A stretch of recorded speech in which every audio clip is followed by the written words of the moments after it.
Green energy India expo 2026 2026 June 11, 12, 13వ తేదీలలో SS convention centre Vijayawada.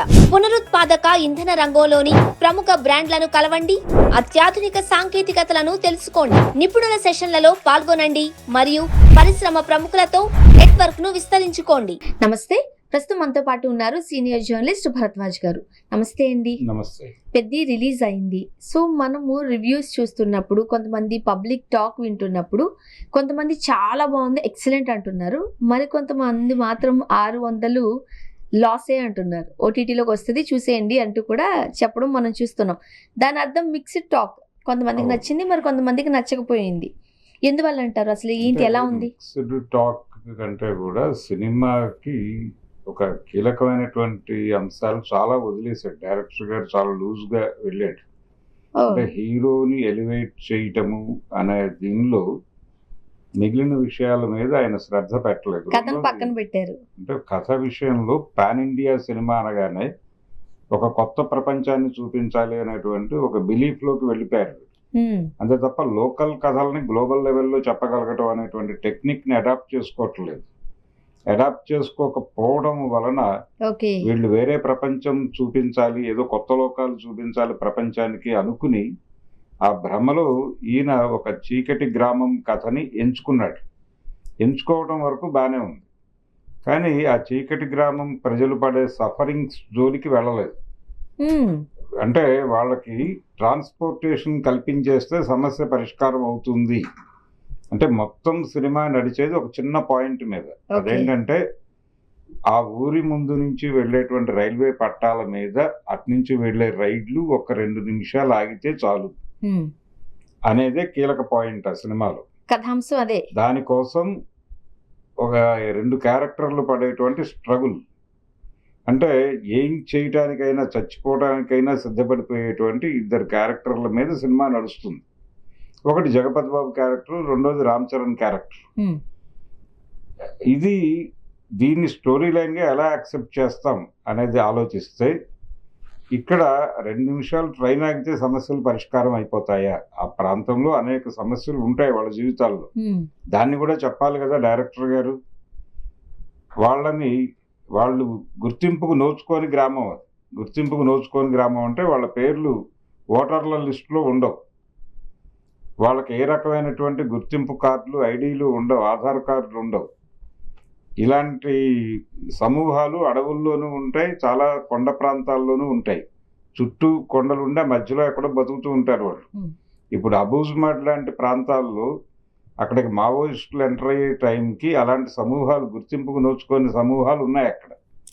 వీళ్ళ కోసం వెళ్ళినటువంటి మావోయిస్టుల కోసం వెతుక్కుంటూ వెళ్ళిన పోలీసు వాళ్ళకి దర్శనం ఇచ్చారు వాళ్ళు. ఓకే, ఇక్కడ కూడా జనాలు ఉన్నారా అని ఆశ్చర్యపోయిన సందర్భం. కాబట్టి అక్కడికి వెళ్ళి వాళ్ళతో మింగిలై వాళ్ళతో ఉద్యమాలు నిర్మించడంతో పాటు అక్కడ జనసేన సర్కార్ అని ఒక ప్యారలల్ గవర్నమెంట్ని నడిపారు వీళ్ళు. అప్పటి వరకు వీళ్ళకి సోయలేదు, అక్కడ జనాలు ఉన్నారు అనేటువంటి స్పృహ కూడా లేదు ప్రభుత్వాలకి. అలాంటి అన్ఐడెంటిఫైడ్ ఏరియాల్లో ఉన్నటువంటి జనాల కథ ఇది. ఆ ప్రజలు పడేటువంటి బాధల గురించి ఒక షాట్ ఉండాలి కదా కనీసం. అదేమీ లేదు ఆ సినిమాలో. వాళ్ళ ఇళ్ల ముందు నుంచి వెళ్ళే ట్రాక్ మీద రైలు ఆగితే చాలు జీవితాలు మారిపోతాయి అన్నదే పాయింట్ గా తీసేసుకున్నాడు డైరెక్టర్ గారు. దాంతో సినిమాలో సోల్ మిస్ అయింది. ఎందుకు వీళ్ళందరూ ఇంత కష్టపడుతున్నారు అనటానికి ఒక సబ్జెక్ట్ ఉండాలి కదా అక్కడ.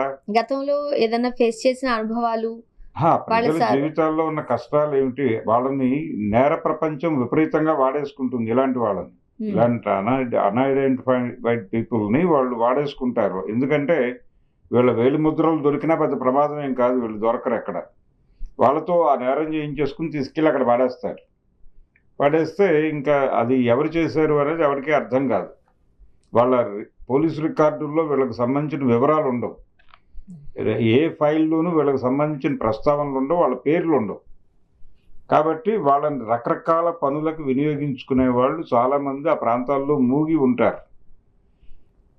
ఆ విషయాల గురించి కనీసంగా 3-4 సన్నివేశాలు పడాలి, అది లేదు ఆ సినిమాలో.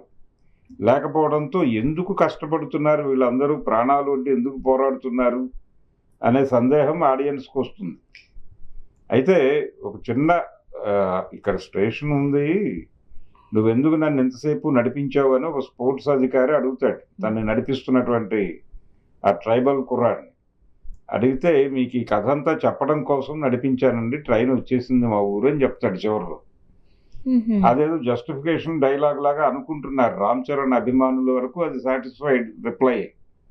కానీ సినిమా గురించి ఆలోచించే వాళ్ళకి సినిమాలో మనం ఏం చూసాము అంటే ఆ మారుమూల గుర్తింపు లేకపోవడం వలన వాళ్ళు పడుతున్న సఫరింగ్ చెప్పాలి కదా. ఆ గుర్తింపు లేకపోవడం వలన జరుగుతున్న నష్టాలు ఏమిటి అనేది సినిమాలో ఒక్క సీన్లో కూడా చెప్పలేదు. అంటే రామ్ చరణ్ గారిని మనం క్రికెట్ ఆడుతూ చూసాము, కుస్తీ పోటీల్లో చూసాము, సో వేరే వేరే సినిమాలు కూడా మనకి గుర్తొచ్చేసాయి. కనీసం అక్కడైనా సరే ఒక క్లారిటీ ఇచ్చారా డైరెక్టర్? లేదు, అంటే ఎందుకు అతనిలో ఒక క్రీడల పట్ల ఒక అనురక్తి ఉంది అనేది చెప్పడం కోసం క్రికెట్ని వాడారు. ఇతను ఆట కూలీగా పెడతాడు, ఆటని కూడా కూలీగా, అంటే వాళ్ళు అతన్ని కూలీగానే చూస్తారు, ఆట కూలీగా చూస్తారు.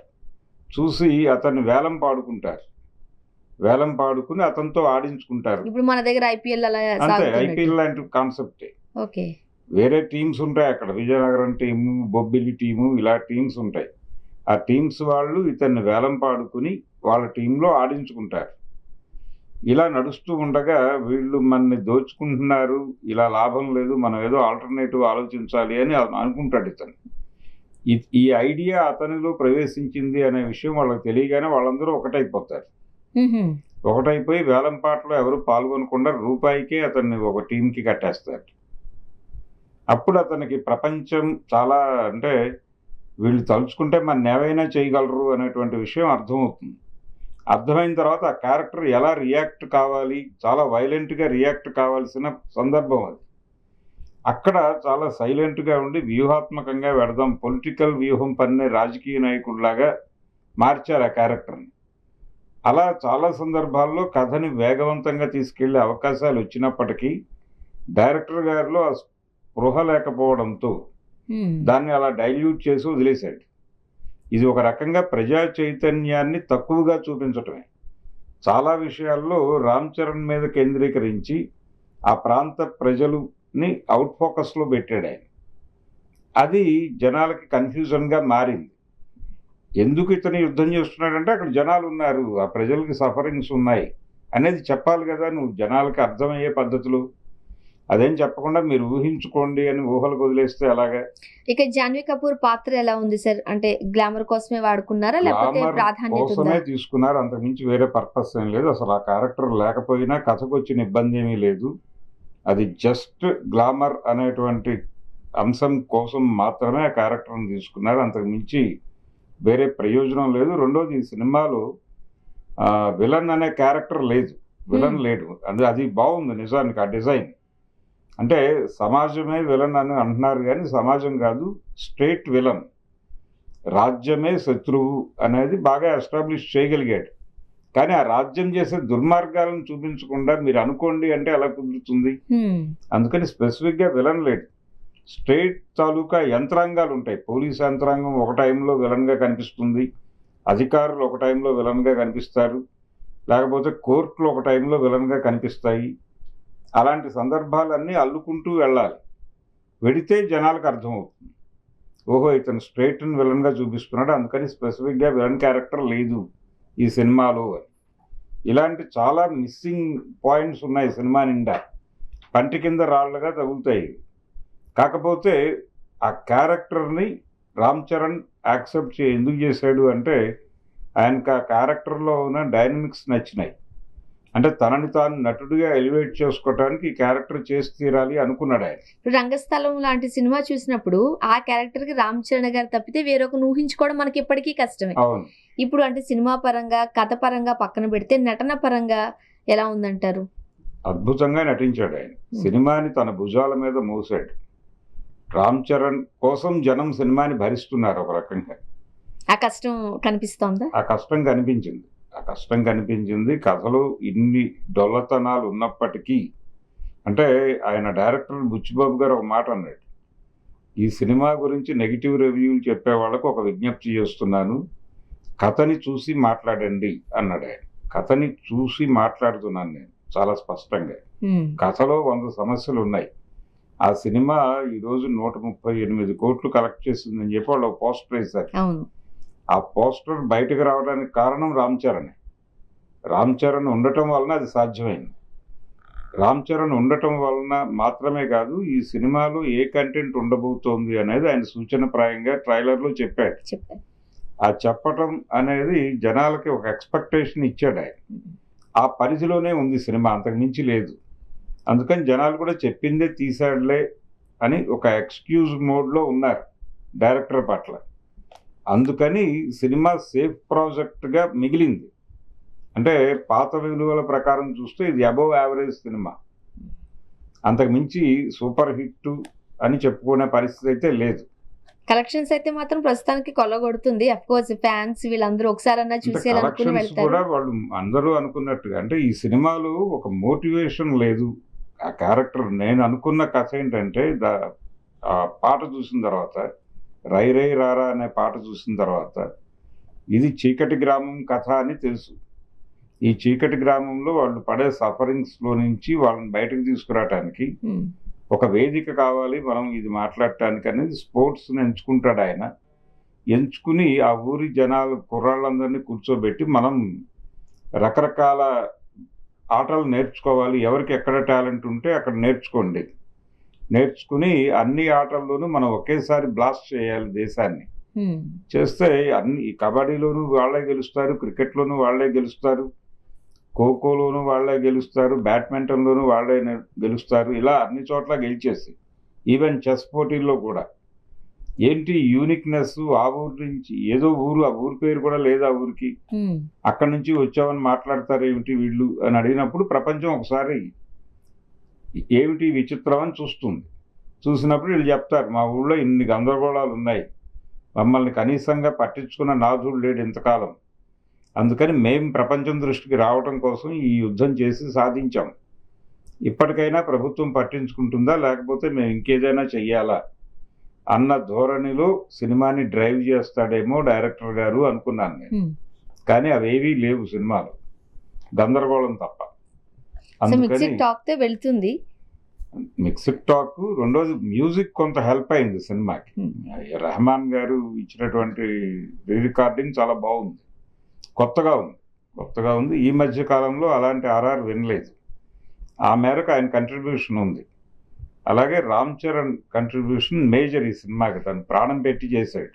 అండ్ ఇది పుష్ప 2ని తలదన్నేలాగా ఉండాలి వసూళ్ల విషయంలో అన్నారు, అది లేదు, ఆ హోప్స్ ఇప్పుడు లేవు. అంటే ఇది 1000 crore క్లబ్లోకి వెడుతుందా అనేది కూడా అనుమానమే. అంటే ఈరోజు ఏదో మీకు ప్రీమియర్స్ ఉన్నాయి, 600 రూపాయలు హైక్ దొరికింది 2 రాష్ట్రాల్లో. హిందీ బెల్ట్లో ఇప్పుడిప్పుడే పెర్ఫార్మెన్స్ 25%కి వెళ్ళింది. అది స్టడీగా ముందుకెళ్తే హోప్ కనిపిస్తుంది కానీ 1000 crore క్లబ్ అనే హోప్ కనిపిస్తుంది కానీ ఇది 600 నుంచి 700 మధ్య ఆగే పరిస్థితుల్లో కనిపిస్తోంది ప్రస్తుతానికి. చూద్దాం సార్, అంతకంటే తగ్గినా తగ్గొచ్చు కూడా. Thank you so much.